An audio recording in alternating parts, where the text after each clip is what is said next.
ادارہ رحیمیہ علوم قرآنیہ کی بنیاد 27 جولائی 2001 کو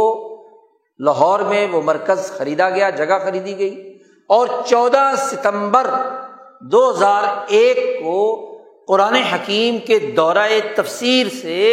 اس کا آغاز ہوا۔ 14 ستمبر 2001، اور اس کی اس افتتاحی تقریب میں وہ 10 امور واضح کیے گئے جو دین اسلام کی مکمل جامعیت کے تھے، وہ ہمارے بروشر کے آخر میں چھپے ہوئے ہیں۔ تفسیر، حدیث، فقہ، تصوف اور تزکیہ، 4 یہ علوم نبوت، علوم قرآنی، کہ قرآن حکیم کا صحیح فہم اور شعور، جامع اور مکمل نظام فکر قرآن حکیم، یہ پڑھنا پڑھانا ہمارا مقصد ہے، اس ادارے کے قیام کا پہلا بنیادی مقصد۔ دوسرا، نبی اکرم صلی اللہ علیہ وسلم کی احادیث اور اس کا وہ جامع پروگرام جس سے نظام سیرت سمجھ میں آتا ہے، جسے امام شاہ ولی اللہ نے حجت اللہ میں تفصیل سے بیان کیا ہے۔ دوسرا مقصد ہمارا یہ ہے۔ تیسرا مقصد، وہ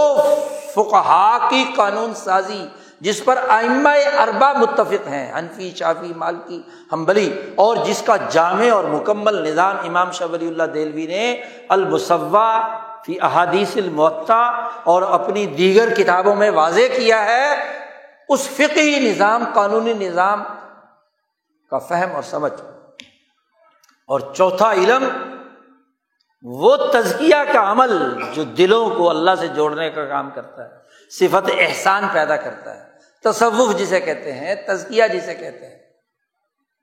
اس کے بغیر روح پاک نہیں ہوتی۔ جو جنید بغدادی سے لے کر امام شاہ ولی اللہ تک صوفیاء محققین نے قرآن و حدیث اور فقہ سے ہی اخذ کی ہے، کوئی باہر کی چیز نہیں ہے۔ اس کو پڑھنا، پڑھانا، سمجھنا، اس کے مطابق اپنی روح کو پاک اور پوتر کرنا، یہ چوتھا مقصد۔ اسی کے ساتھ ساتھ ان تمام امور کے لیے سمجھنے کے لیے یہ ضروری ہے کہ وہ تمام علوم بھی آئیں جو ان 4 کے سمجھنے کے لیے ضروری ہیں۔ سیاسیات، پولیٹیکل سائنس، پتہ تو ہو کہ سیاسی سسٹم کیسے بنتے ہیں، اقوام عالم کے شروع زمانے سے لے کر اب تک سیاسیات ہوتی کیا ہے، اور پھر سیاسیات کا یہ نظام نبی اکرم صلی اللہ علیہ وسلم نے یا انبیاء علیہ السلام نے، خلفائے راشدین نے دین کے غلبے کے زمانے میں کیا رہا، اور آج سامراجی سیاست کیا ہے، وہ کس طریقے سے انسانیت کے لیے نقصان دہ ہے۔ تو سیاسیات کا علم پڑھنا، پڑھانا، جس کے نتیجے میں ہمیں 4 علم کی اصل فہم اور سمجھ پیدا ہوگا، قرآن کا سیاسی شعور پیدا ہوگا، حدیث کی سیاسی فہم پیدا ہوگا، اس کے نتیجے میں ہمیں قانونی نظام کی جو کسی سیاسی سسٹم میں اہمیت ہے وہ سمجھ میں آئے گی، اور اسی کی اساس پر دلوں کے تزکیے کا طریقہ کار سمجھ میں آئے گا کہ ایک سیاست دان کے قلب کے تزکیے کا طریقہ کیا ہوگا۔ اسی طرح چھٹا علم معاشیات کا ہے، اکنامکس۔ جی، سیاسیات کے علم کا تعلق انسانی جان کے احترام اور خون کے احترام کے ساتھ۔ جی، اسی طریقے سے معاشیات کا تعلق اموالکم، جو حضور نے فرمایا صلی اللہ علیہ وسلم کہ تمہارے مالوں کی مینجمنٹ کیا ہے، معاشیات اسی کو کہتے ہیں۔ انسانی احتیاجات کیا ہیں، ان کے پورا کرنے کے لیے وسائل کیسے پورے کیے، یہ معاشیات کا علم۔ تو اکنامکس کیا ہے، دین کا معاشی نظام کیا ہے، اور آج جو سرمایہ داری اور سوشلزم انسانیت دشمنی کا کردار ادا کر رہا ہے، اس کی لوٹ کھسوٹ کیسے ہے، انسانی مال کی جو بے حرمتی کر رہا ہے، اس کا فہم معاشیات کے بغیر نہیں ہو سکتا۔ تو قرآنی معاشیات، حدیث، فقہ اور تصوف اور تزکیے کے ساتھ جو معاشیات کا ربط اور تعلق ہے اخلاقیات کے ساتھ، اس کے فہم کے لیے ضروری ہے کہ معاشیات کا علم حاصل کیا جائے۔ اسی طرح ساتواں علم لازمی اور ضروری ہے کہ آپ عمرانیات، سوشیالوجی جسے کہتے ہیں، اس کا علم بھی تو رکھیں۔ رسول اللہ صلی اللہ علیہ وسلم نے فرمایا یہاں اس حدیث میں اعراضکم، تمہاری عزتوں، رسپیکٹ انسانوں کی جو ہے، اس کا تعلق اس معاشرتی عمرانی نظام سے، اس سوشل کانٹیکٹ سے ہے جس کی اساس پر انسانی تعلقات استوار ہوتے ہیں، سماجی ڈھانچہ بنتا ہے۔ اس کے لیے یہ ضروری ہے کہ آپ کو عمرانیات کا علم حاصل ہو۔ سماج بنتے کیسے ہیں، بگڑتے کون انسانوں کی عزتوں اور ان کی سوسائٹیوں کی توہین کرتا ہے، بے حرمتی کرتا ہے، اور کون جو اس کے احترام کے مطابق نظام بناتا ہے۔ اس حدیث سے یہ بات بالکل واضح ہو گئی کہ یہ علم بھی سیکھنا پڑے گا۔ 4 علم وہ، اور ان چاروں علم کے سمجھنے کے لیے یہ 3 علم، سیاسیات، معاشیات اور عمرانیات، 7 علم ہیں۔ آپ دیکھیے کہ ان تمام کو سمجھنے کے لیے ایک علم جو بڑا بنیادی، جسے قرآن حکیم نے شروع سورتوں سے آخر تک بیان کیا ہے، وہ علم تاریخ ہے، قصص قرآنی کی شکل میں۔ تاریخ انسانی اور اس کے ارتقاء کے مختلف مراحل، سیاسیات، معاشیات، عمرانیات، اور جو اس زمانے میں کتابیں نازل ہوئیں، تورات، زبور، انجیل، جو آئین اور دساتیر بنے، اس کی اساس پر تاریخی تجزیہ، تاریخ سے حقائق کا واضح ہو جانا، یہ لازمی اور ضروری ہے۔ اس تاریخ پڑھے بغیر کیسے آپ کو دین کا مکمل علم آ سکتا ہے؟ تو تاریخی تسلسل، تاریخی تجزیہ، تاریخ کے حقائق سمجھنا، یہ 8واں علم۔ یہ سارے پڑھ بھی لیں تو اس دور کا جدید چیلنج یہ ہے کہ ان 8 علوم کا مرکزی فلسفہ کیا ہے، فلسفی کیا ہے، کیونکہ سسٹم اس وقت تک قائم نہیں ہوتے جب تک اس سسٹم کا ایک مربوط سٹرکچر، ایک فلسفی کے تحت سامنے نہ آئے۔ اب یہ عمارت بنی ہے، ابھی اسٹرکچرل انجینئر کی بات ہوئی تھی، ساجد صاحب، انہوں نے اس پوری عمارت کا ایک اسٹرکچرل ڈرائنگ بنائی ہے،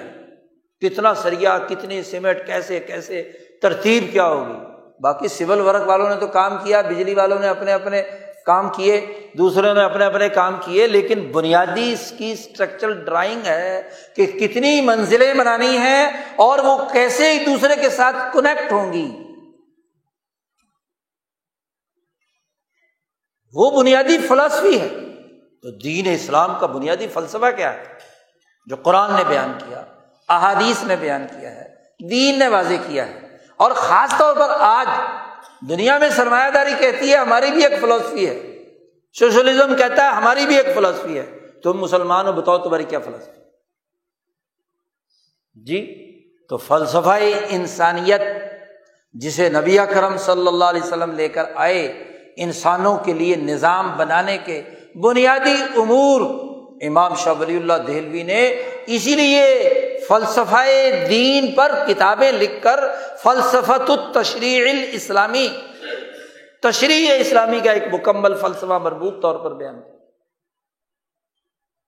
تو اس کا سمجھنا، اس کے بغیر تو آپ کو مکمل عبور نہیں ہوگا۔ 9واں علم، اور یہ سارے علم بھی حاصل کر لیے جائیں۔ آپ جس زمانے میں ہیں، جس وقت میں ہیں، آپ کے گرد و پیش جو عصر حاضر کرنٹ افیئرز ہیں، عصری حالات اور تقاضے ہیں،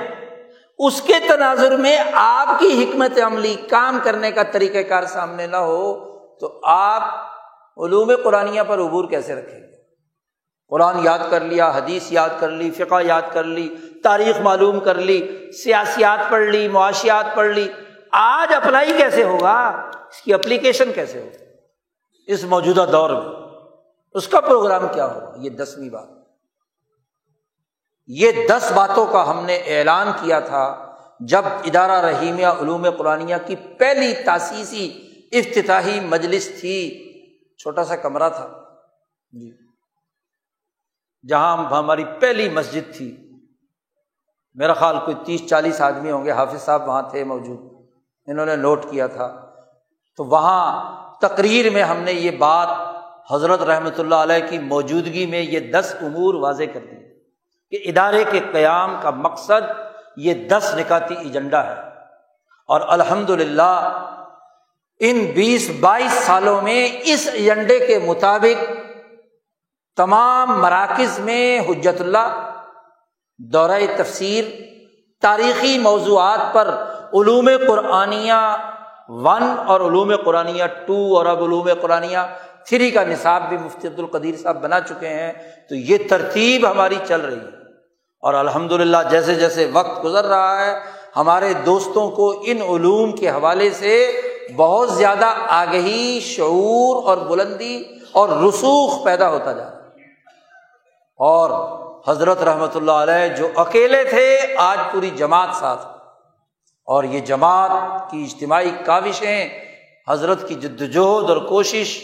اور اللہ تبارک و تعالیٰ کا خاص انعام اور کرم ہے کہ یہ کام اللہ کا کام ہے، اور ماشاءاللہ سب دوست صرف رضا الہی کے لیے، کوئی دنیاوی غرض، کوئی دنیاوی مفاد اس مقصد کے پیچھے نہیں، بلکہ سب دوستوں نے مالی تعاون کیا، جانی تعاون کیا، جس کے پاس جو تھا سب نے اسی اخلاص کے ساتھ جدوجہد اور کوشش جاری ہے،